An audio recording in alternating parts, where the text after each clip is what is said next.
so good to be here. Usually I'm traveling around the world telling these stories about these kinds of panels and discussions. Fanel, should we say? Female panel? So it's really nice to be part of the conversation, and especially with such a pioneering panel here of women who are really leading the digital sphere.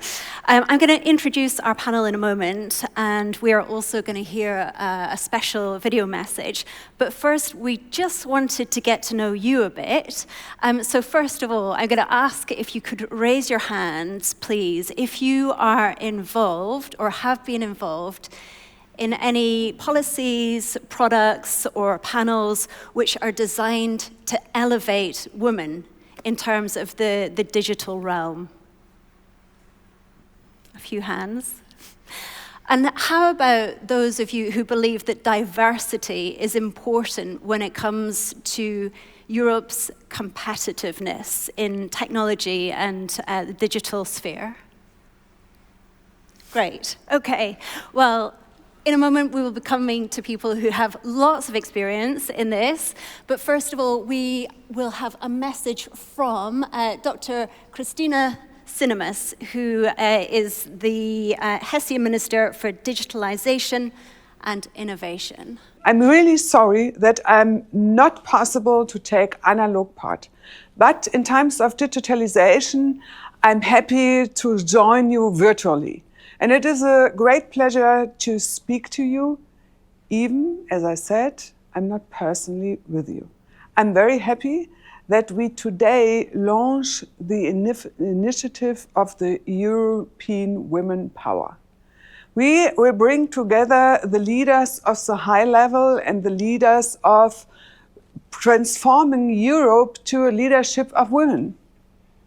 AI are key drivers of Europe's future. They are transforming our economy, our society, and the way we work.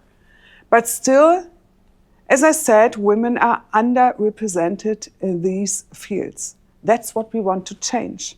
Therefore, I initiate, together with my colleagues, this idea of bringing the European power of women together as a leadership power of Europe. This is not only about fairness or equal opportunity, it is also about innovation and competitiveness. Europe cannot afford to miss the talent, creativity, and leadership of women. If we want to be strong in AI, if we want to be strong in digital technologies, if we want to be strong in the digital future of Europe, it's necessary that women be a key of this change. And therefore, women must be more visible and influential. We need to have a better network. That is why I welcome this new European initiative, and I will send a strong signal to hopefully the world. Women leaders are joining forces across borders, building networks, sharing knowledge, and shaping the digital future together. In Hess, we are working on the same direction. We have our own program, Women Go Digital, and support in a more focused area, women in building digital skills and career opportunities. But it is also about visibility, mentoring, and networks. Our experience shows when women have the access to networks and the knowledge, they build careers, start companies, and become role models. Startup role models, digital role models, leadership role models. We need more individual projects. We need a strong ecosystem that supports women in research, startup, companies, economy, and politics, even in Europe. Diversity is a strategic factor in artificial intelligence. If only a small group develops the system of the future, those systems will be based on limited. More women in AI research means more quality, more responsibility, and more relevance for society. Ladies and gentlemen, especially the women, the ladies, Europe faces big challenges in the digital transformation. And we have a unique chance to shape this future.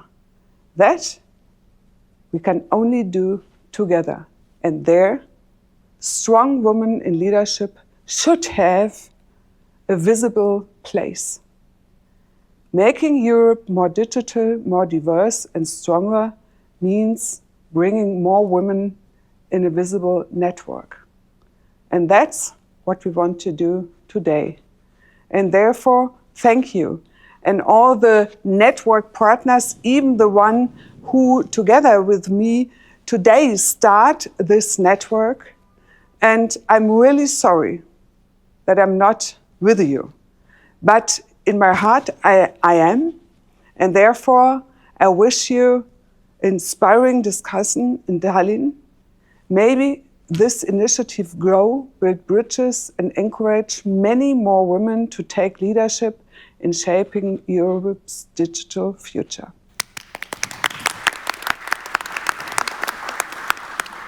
And that's exactly why we're here today, to sign this special declaration on women's leadership. And I have to say, I'm encouraged to see so many men in the room, because if we want to elevate women, then men have to be part of that whole process.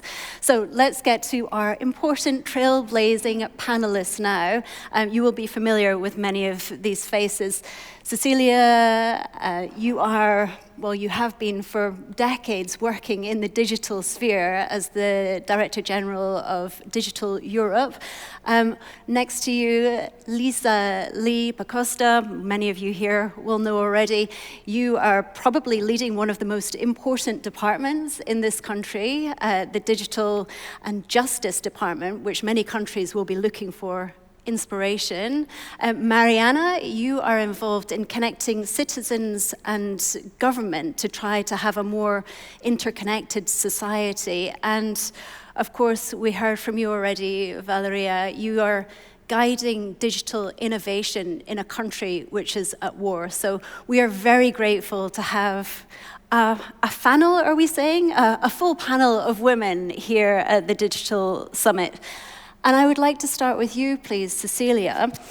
Could you tell me, the first question, a snapshot of Europe's position in terms of its digital competitiveness in the global context? I mean, Europe is actually, we don't have an innovation problem. We have a scalability problem.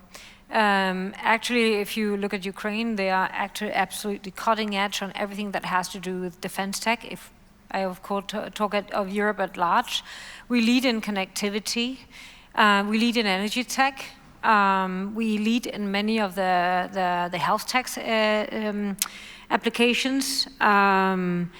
What we don't have is the scalable markets. You know, every country has their own little procurement system and teeny-weeny small deals. We lack scalable investments. And then let me just turn on to the women's situation. Less than 20% of the ICT workforce are women.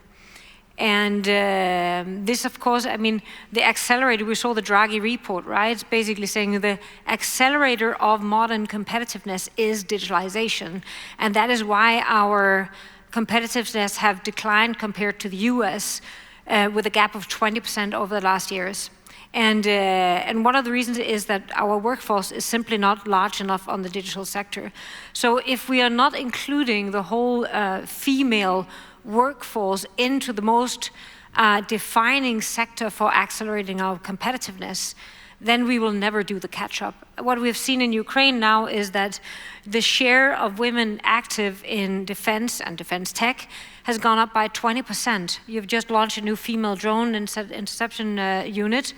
And when I meet women in defense, digital defense in Ukraine, they are, or anybody, people, it's all women, right?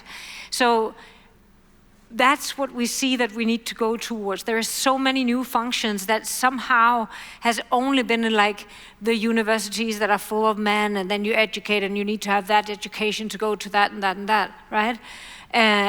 But we need to change that. In fact, there was a study just done that says if we had the same share of female entrepreneurs as we did male entrepreneurs, we would be able to generate 250 billion in added value yearly in Europe. So it's about female strength and having equal opportunity, but it is also strongly linked directly to our security and to our competitiveness. Thank you. Liisa-Ly, I would like to ask you, has being a woman shaped your approach to leading the digital department in one of the world's most advanced digital societies? Let me give you just one story. It was 1997 when I received a Swedish IT prize for digital innovation. 1997. And then I went to get the prize, and the Swedish king offered a dinner in tables that were 12 people around a round table. And because it was so few women, there was just one female person put to every table. All the rest was men. And it was served like 12 courses, a king's dinner, yeah. And I was coming from under Russian occupation. I didn't know actually all these manners, how to eat there. I didn't know how to start, but they started serving always from a female person. So I had to say every time, no thank you, no thank you. So I left very hungry. And I thought after that, nope, this picture has to change. We need more women around these tables. And this has been a passion that, as you said, Cecilia, very rightly, there is so much potential. So we need to get all these bright sides from both men and women, and this is the resource we have to use. And Marianne, what does Europe have to gain? What do European companies have to gain by ensuring that women are represented in the highest levels of policymaking when it comes to the digital transformation? Well, I think we've already tapped into that a little bit, that it's not just about women, but it's about what we can achieve if we gather both genders around the tables, making products and services that are better, basically, that are serving more needs, and that are driven by perspectives and different experiences. And I think coming from, for example, an industry in Norway where we are a female minister and 2 female state secretaries, and visiting a lot of like top leader meetings, for example, is very similar to what you say, that we have a lot of men around the table, and we are often like the female part of that.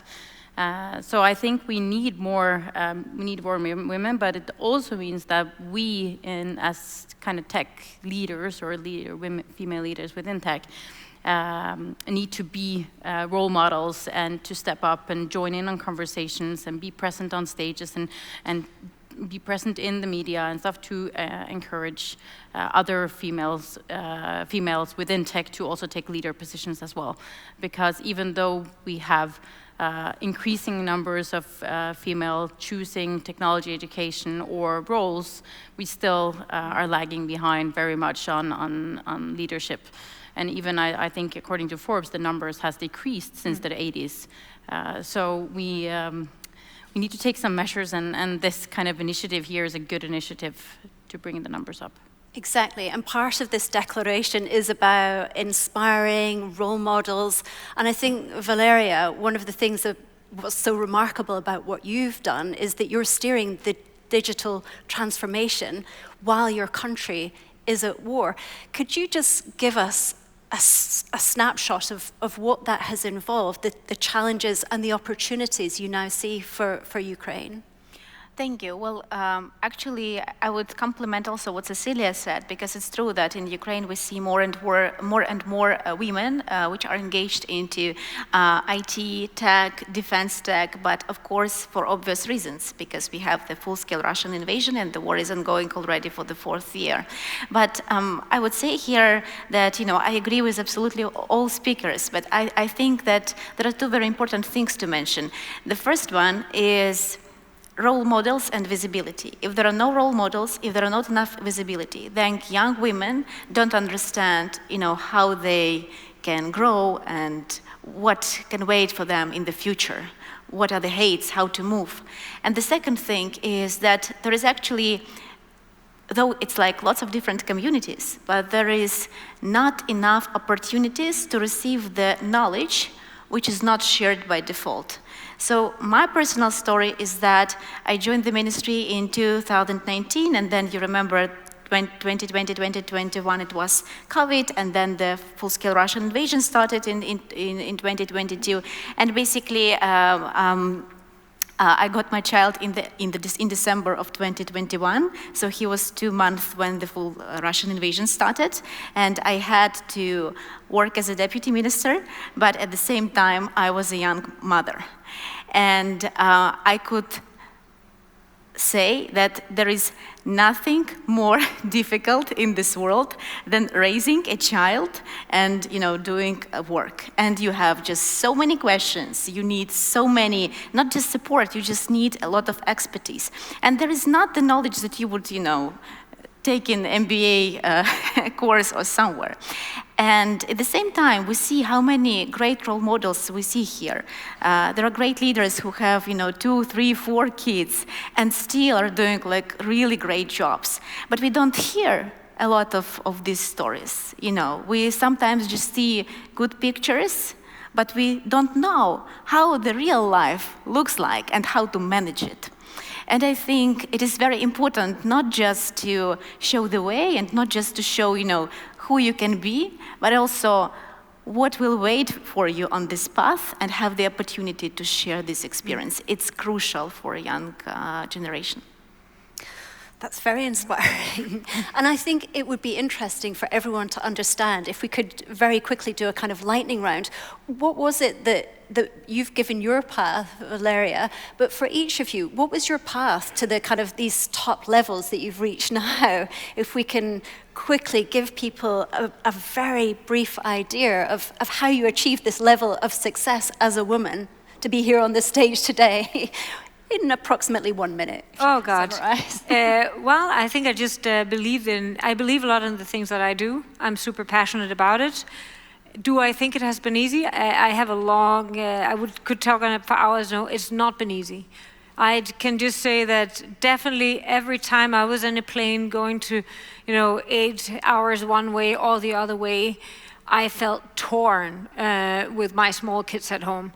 So it is something that is maybe I'm sure that men also feel that, but the expectation is maybe different from the start. So it is something that we don't talk a lot about. Luckily, I had started a network of female leaders in Denmark, all international leaders.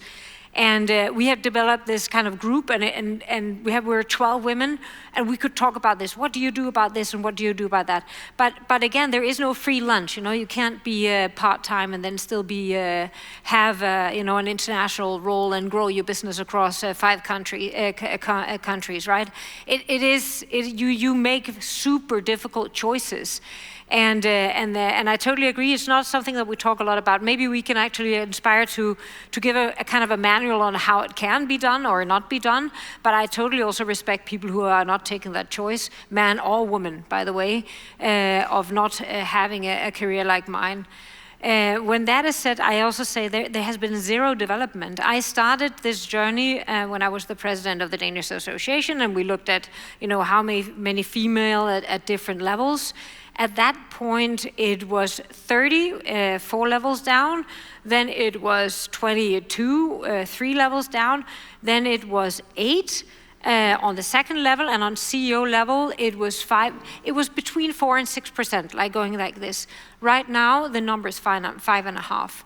So there's been zero development, which is really interesting. And just saying female leaders, what does that mean? I mean, you're a real techie, you know how to do drones and stuff, right?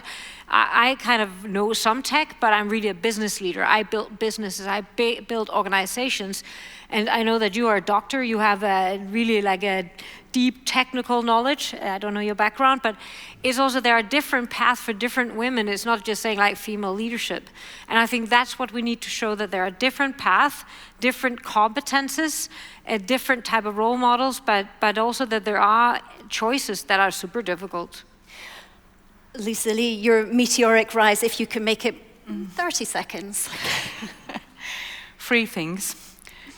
First, actually my first master's was done on history, and I studied how the understanding of child raising had changed in Estonia throughout 100 years. And I found out that in every 10 years there is a totally different understanding of how it is right to raise kids. So I made a quick conclusion: I will decide my own how I raise my kids, and I will trust me, myself, and I. And I have 5 kids, by the way. So the second thing, I had a very good male friend who said to me when I started my first ever high-level job, and this was in the beginning of 90s, last century, and he said to me, never ever bring a cup of coffee to your male colleague. He can do it himself. Never ever take the writing of protocol into your hands, because also your male colleagues can do this. I think this was very good advice. Men and women can do the same things, and there shouldn't be gender roles in this way. And the third thing is that actually the support of other women to each other is essential. We know from studies that men support each other very well. They praise each other. We as women have to do just the same thing. That's it. Congratulations. I would like to praise you for being able to do this and be on the stage and at the same time be raising so many children. Impressive. Marianne. So I've always been fascinated by technology, but my background is not within engineering, for example. I stumbled into a health tech company and got the opportunity to kind of combine my political desire for a strong welfare state, where we need technology in order to both strengthen and preserve it, with technology and working within that health tech company. And I proceeded from there to another SaaS company, so working a lot on expansion and scaling and a lot of the challenges that was mentioned here earlier. And today I'm fortunate to be in the Ministry of Digitalisation and also be responsible for that part. But I must say that I feel like as a politicians, we're often also challenged within this domain as if we are supposed to know everything. But I am no expert. I work with technology and I come from, have technology background, but now I make data center strategies or AI regulations or a lot of different stuff. So that's why we need forums like this, the summit, where we can get together multi-stakeholder. That's why we need to go out, meet businesses, people, to get input on what we as politicians should prioritize and how we can solve some of our challenges. Thank you. Finally, Valeriya, what's your ambition for this declaration of European women in the digital field?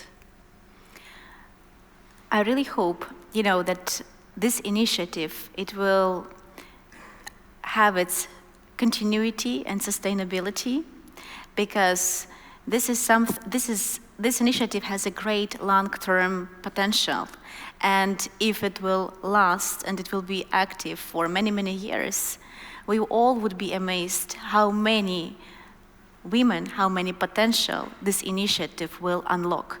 So I'm extremely grateful to Cecilia, to Minister Pakosta, to Marianne, to you for the opportunity to actually launch this initiative, for this initiative and for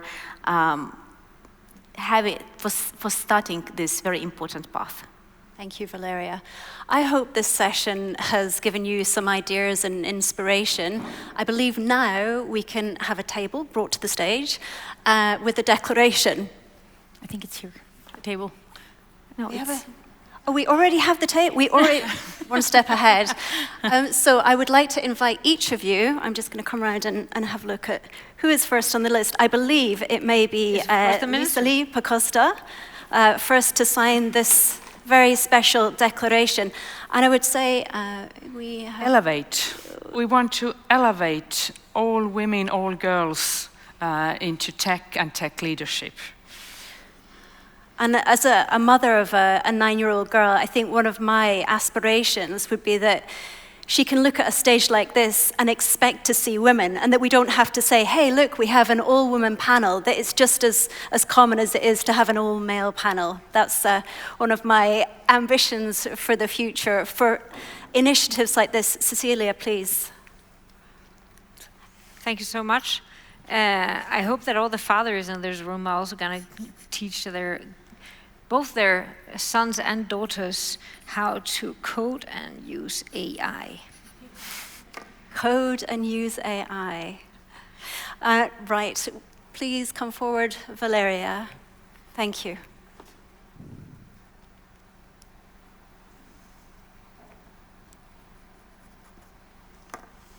Marianne, finally.